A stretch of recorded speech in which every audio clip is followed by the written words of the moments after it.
नमस्कार विद्यार्थी मित्रांनो, जर तुम्ही 2025-26च्या कल्याण डोंबिवली महानगरपालिका भरतीची परीक्षा दिली असेल तर तुमच्यासाठी एक अत्यंत महत्त्वाची आणि आनंदाची बातमी आहे।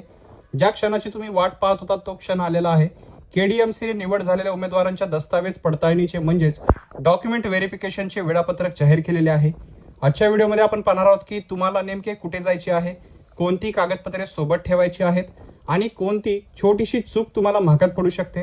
त्यामुळे व्हिडिओ शेवटपर्यंत पहा। चॅनलवर नवीन असाल सबस्क्राइब करा। आर्टिकल रीड करण्यासाठी डिस्क्रिप्शनच्या फर्स्ट लिंकला क्लिक करा। तसेच व्हॉट्सअप आणि टेलिग्राम ग्रुप जॉइन करायला विसरू नका, तिथे आम्ही आर्टिकल्स आणि पीडीएफ्स शेअर करत असतो।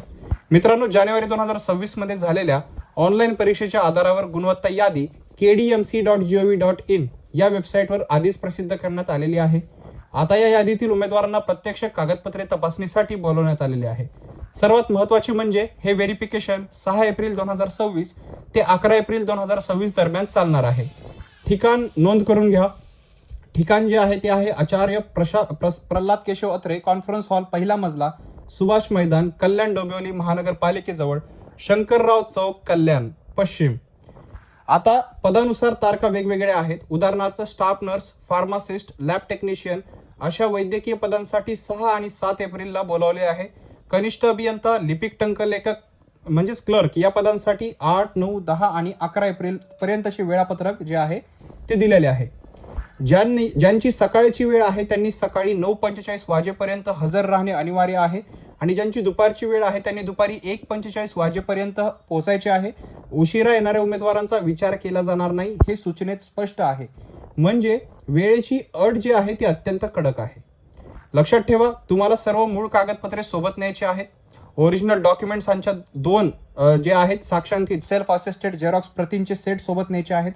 काय काय न्यायचं आहे तर ओळखपत्र, स्वतःचे आधार कार्ड किंवा पॅन कार्ड अर्जासोबत जोडलेले, शैक्षणिक कागदपत्रे जसं 10वी 12वी तसेच तुमचं ग्रॅज्युएशन असेल, डिप्लोमा झालेला असेल, सर्व मार्कशीट, वयाचा पुरावा म्हणजे शाळा सोडल्याचा दाखला किंवा जन्म प्रमाणपत्र, तसेच जातीचा दाखला आणि वैधता, कास्ट सर्टिफिकेट व्हॅलिडिटी असेल ते, त्याचबरोबर नॉन क्रिमिलियर आणि ईडब्ल्यूएस लागू असल्यास अद्ययावत प्रमाणपत्रे, डोमासाईल, नॅशनॅलिटी, इतर प्रमाणपत्र, महिला आरक्षण जर असेल तर त्याचे, प्रकल्पग्रस्त असाल, भूकंपग्रस्त असाल, खेळाडू किंवा दिव्यांग प्रवर्गातून अर्ज केलेला असेल तर त्याचे मूळ प्रमाणपत्र, ज्या पदांसाठी अनुभव आवश्यक होता त्यांची अनुभवाचे प्रमाणपत्र, त्या काळातील सॅलरी स्लिप आणि बँक स्टेटमेंट सोबत आणणे अनिवार्य आहे। मित्रांनो, एक गोष्ट नेहमी लक्षात ठेवा, या प्रक्रियेत कोणतीही खोटी किंवा बनावट कागदपत्रे सादर करण्याचा प्रयत्न करू नका। जर तसे आढळले तर थेट फौजदारी गुन्हा दाखल केला जाईल। तसेच जर तुम्ही दिलेल्या तारखेला गैरहजर राहिलात तर तुमची निवड यादी कायमची रद्द केली जाईल आणि तुम्हाला दुसरी संधी सुद्धा दिली जाणार नाही। हे डॉक्युमेंट व्हेरिफिकेशन म्हणजे तुमच्या सरकारी नोकरीच्या स्वप्नातील शेवटचे आणि सर्वात महत्त्वाचे पाऊल आहे। त्यामुळे सर्व कागदपत्रांची एक फाईल आजच तयार करा। ज्यांची निवड झाली आहे त्यांना माझ्याकडून खूप खूप शुभेच्छा आणि ज्यांची निवड थोडक्यासाठी हुकली असेल त्यांनी निराश न होता आगामी काळात एमपीएससी आणि इतर महानगरपालिकांच्या भरपूर भरती येणार आहेत। आपला अभ्यास चालू ठेवा। ही माहिती तुमच्या निवड झालेल्या मित्रांसोबत नक्की शेअर करा। अशाच अचूक आणि जलद अपडेटसाठी आपल्या चॅनलला सबस्क्राइब करायला विसरू नका। भेटूया पुढच्या व्हिडिओमध्ये। तोपर्यंत व्हिडिओ पाहिल्याबद्दल धन्यवाद।